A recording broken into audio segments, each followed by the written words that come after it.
Paschimbanga joint entrance পরীক্ষা কবে হবে, এই প্রশ্ন ছিল অনেকের। আগামী 27শে এপ্রিল 2025 রবিবার এই পরীক্ষা অনুষ্ঠিত হবে বলে শুক্রবার জয়েন্ট বোর্ডের পক্ষ থেকে বিজ্ঞপ্তি দিয়ে জানানো হয়েছে।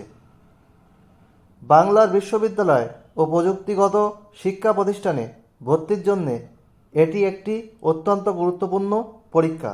দ্বাদশ শ্রেণীর পর ইঞ্জিনিয়ারিং, ফার্মেসি এবং আর্কিটেকচার এই 3 কোর্সে ভর্তির জন্য নেওয়া হয় প্রবেশিকা পরীক্ষা।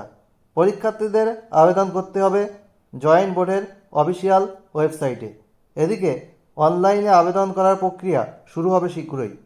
জয়েন্ট এন্ট্রান্স পরীক্ষার মাধ্যমে পশ্চিমবঙ্গে নানা কলেজ এবং বিশ্ববিদ্যালয়ে বিজ্ঞান, প্রযুক্তি, ইঞ্জিনিয়ারিং, কৃষিবিদ্যা, ফার্মেসি, আর্কিটেকচার সহ নানা বিষয়ে ভর্তির সুযোগ পান ছাত্রছাত্রীরা। পরীক্ষার ফর্ম পূরণ করার সময় সমস্ত শর্তাবলী, প্রয়োজনীয় নথিপত্র যাচাই করে সেগুলো জমা দিতে হবে ছাত্রছাত্রীদের।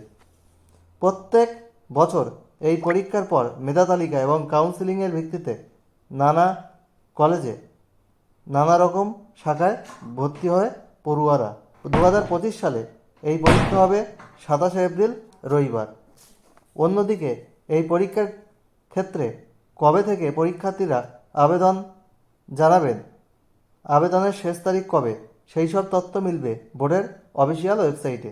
এখন প্রয়োজনীয় নথিপত্র ভালোভাবে যাচাই করে জমা করতে হবে। এই বছরের পরীক্ষার সময়সূচি অন্যান্য গুরুত্বপূর্ণ তথ্য ওয়েবসাইটে আপলোড করা হবে, যা পরীক্ষার্থীদের জন্য অত্যন্ত জরুরি। পরীক্ষার প্রস্তুতির জন্য ছাত্রছাত্রীদের সব ধরনের সাহায্য করবে। এই পরীক্ষার সময় ডাক্তারি, ইঞ্জিনিয়ারিং, সর্বভারতীয় স্তরের প্রবেশিকা পরীক্ষাও থাকে। একই দিনে যাতে দুটি পরীক্ষা না পড়ে তার জন্য সেটা দেখে সূচি ঘোষণা করে পশ্চিমবঙ্গ জয়েন্ট বোর্ড। পরীক্ষার্থীদের ওয়েবসাইটে নজর রাখতে হবে।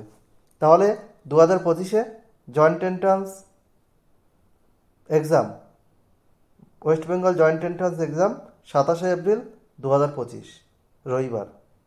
আর কখন হবে সময়সূচি আপডেট সব কিন্তু জানিয়ে দেওয়া হবে। পরীক্ষার্থীদের ওয়েবসাইটের দিকে নজর রাখতে হবে। তাহলে আপনারা জানলেন জয়েন্ট এন্ট্রান্স পরীক্ষা কবে হবে। প্রস্তুতি চালিয়ে যান।